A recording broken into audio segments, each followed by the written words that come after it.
Hello, I'm Wendy, and today I'm wearing Dylan by Paula Young, and I want to make some changes to her because um, there's a couple of things I don't like. What I do like is the color, which is absolutely gorgeous. I also like the curls in the back, which you can see are nice, swingy, loose curls. What I don't like is this part right here.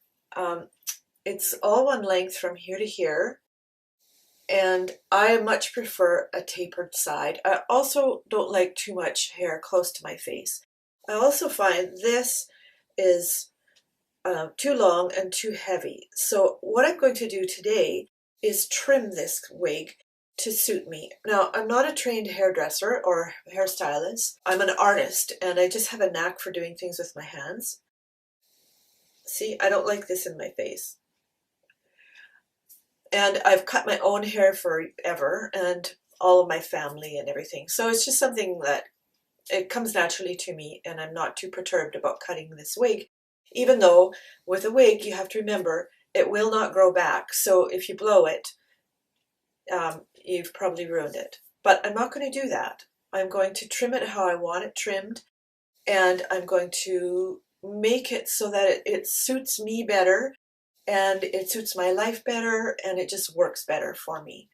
So what I'm going to do is take it off. I'm going to put it on my wig stand, and I'm going to trim it there, at least this part. And the reason I'm doing this is because I have better control. I often, like I said, I cut my own hair, but I want to do a really good job of this, and I'll probably put it back on to do the bangs, but I want to see how it goes step by step, because if I trim this and then put it on, it's like, okay, I didn't take enough off, then I can just keep touching up, and I may take some of the length off the back, although I actually don't mind that. I like the idea of a little bit shorter, bouncier style, but I might just buy one of those. So let's see what happens. All right, I have to admit this is a bit awkward, just because of the camera angle and everything. Let's see if we can make it work. I have my wig on a stand. It's actually a paper towel stand I bought at the dollar store, and I've got a couple of heavy books on the bottom. And the first thing I want to do is take pins and just tack it to the styrofoam so it doesn't go anywhere. I don't want it to move on the headstand. And then I'm going to just turn it a little bit my way so that it's a bit easier for me. And what I want to do is lift up these pieces that I don't want to cut, and I'm going to just clip them out of the way. So I've got a few clips here handy. And then I want to find the piece that I really want to make shorter. Now you can see that this piece here is shorter than this piece. So that means these around the face ones are made to be kind of blunt with the back, and I don't want that. So I'm just going to take this piece and put a little clip on it, and then do the same on this side. Just lifting the bangs out of the way. Try to keep my arm out of the picture. I'm sorry about that. I don't have the ideal filming space here. So I want to pull down pieces that belong with this. So you can see how long this piece is, but this one's a short one. So I'm just going to put it back, and probably that one as well, with another clip. And then this piece in the back, it'll pretty much stay out of my way anyway, because I'm going to be pulling them forward. So what I want to do on this is just comb it so that there's no tangles in it.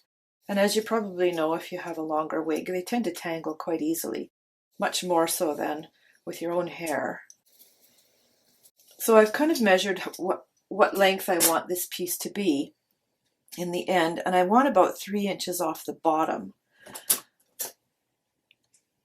So that's my end goal, you could say. And I've got my hair cutting scissors here.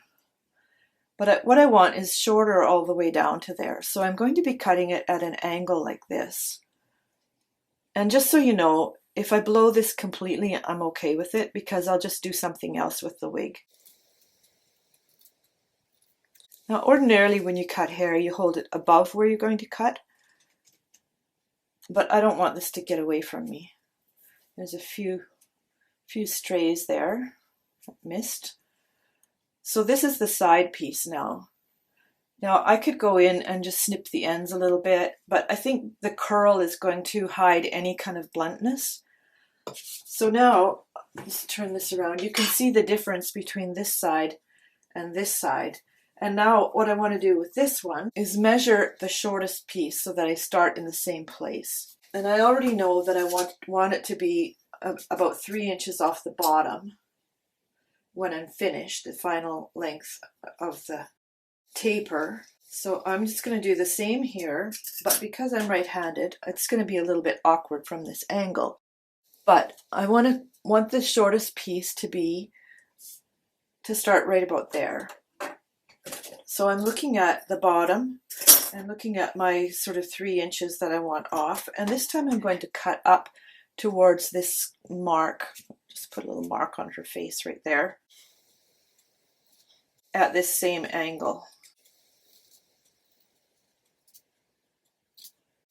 And get all the little strays. So now I've got short pieces around the front, which I think for me works a lot better. Now to blend them in here, what I can do is, because it's like, oh, suddenly longer, what I'll do is try it on and see if this is obvious. And if it is, I'll just take this piece and taper it like this so that it blends in and continues that line down. But I haven't decided yet if I want to take some of the length off the back. So I want to try this first and see if it works. And then I'm going to cut some of the bangs. So I'll just stop the video here. I'll put the wig back on and then we'll work on this, because this part I want to do while it's on me. Okay, here's what happened. Here's the finished look. I think it really works. I put my glasses on because I always like to see how I look with my glasses on. I think it does need to have a little bit more blending in here. So later on, I won't do this on the video, but later on I'll probably go back in and just trim with some of these little curls here.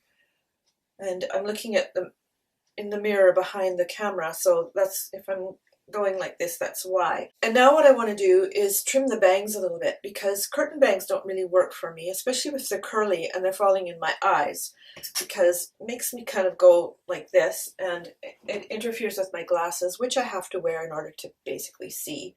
So even like this, I can feel a hair somewhere in here poking me, and that's just not workable for me. So what I want to do now is take this hair and find out where the length changes. So in here, for example, the hair is quite long, and that's okay. It can go towards the back.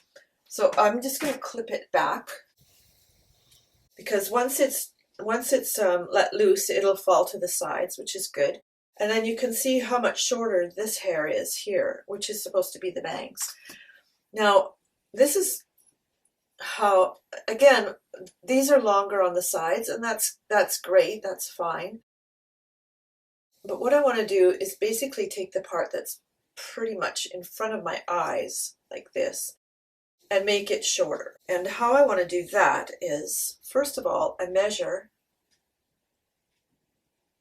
It's going to have this bend in it. So if I just pulled it down and said I wanted it cut here, once I let go of it, it's going to end up here, which is not the look I want.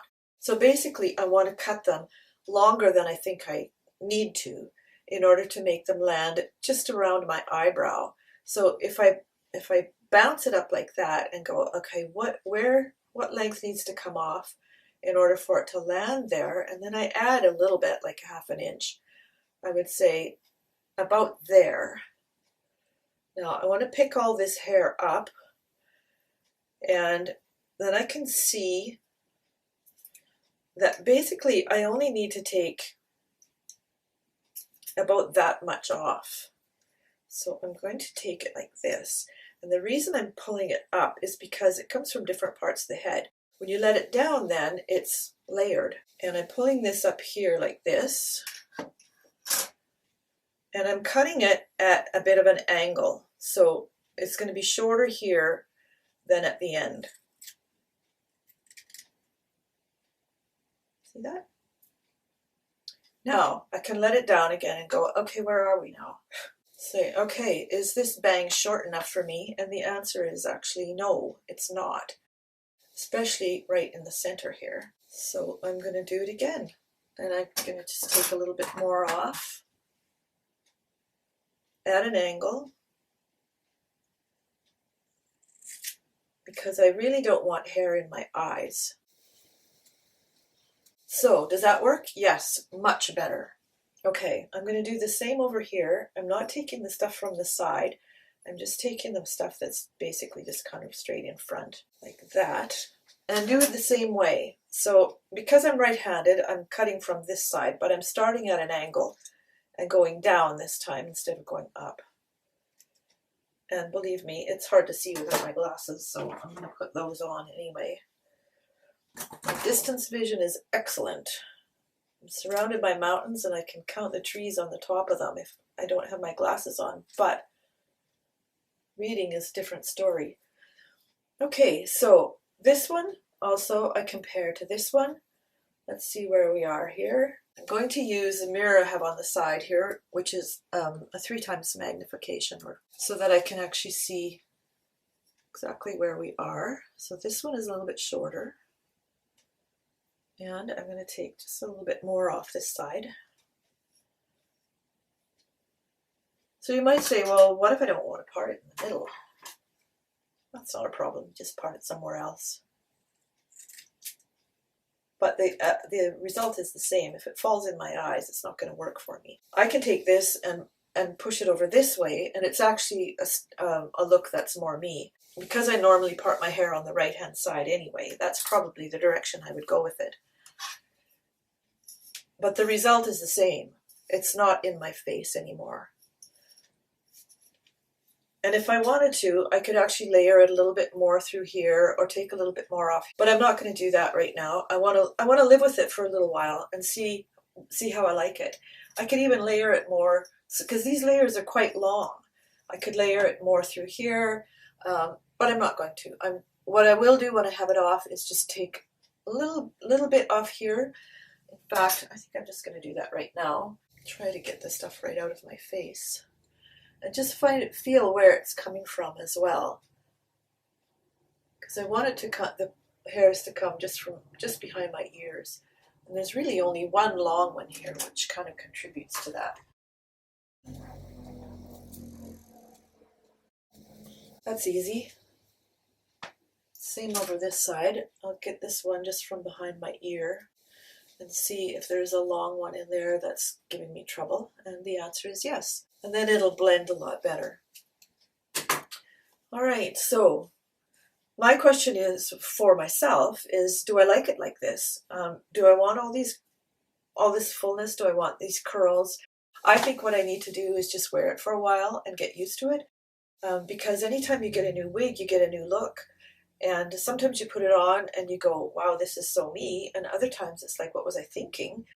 But you need time to get used to it. It's like when you go to the hairdresser and she does something different, you go, come home and look in the mirror and go, oh, was that a good idea? But by day 3, you're like, oh wow, I love this style. And now I love how this goes. This is really much more me than having the big floppy bangs. That just doesn't work for me. So when I put my glasses back on, it actually, yeah, it looks great. Now, it is a bit shiny. I will spray it with some dry shampoo just to get some of that brilliant shine out. But sometimes people go, how do you get your hair to be so shiny? It's so gorgeous. But, you know, it's a personal choice. Anyway, that's my daring attempt to trim this Dylan wig into a style that actually works for me a little bit better. And I hope that you've taken a few tips from it. My main would be go slowly, just take little bits off and try it, and take little bits off and try it. Don't be too bold and take inches off and then go, oh my goodness, that didn't work out. Anyway, I hope you've enjoyed this. Please subscribe to my channel, click the little bell, and if you like this video, click the like button. And I'd love it if you'd leave a comment, and I'll see you next time.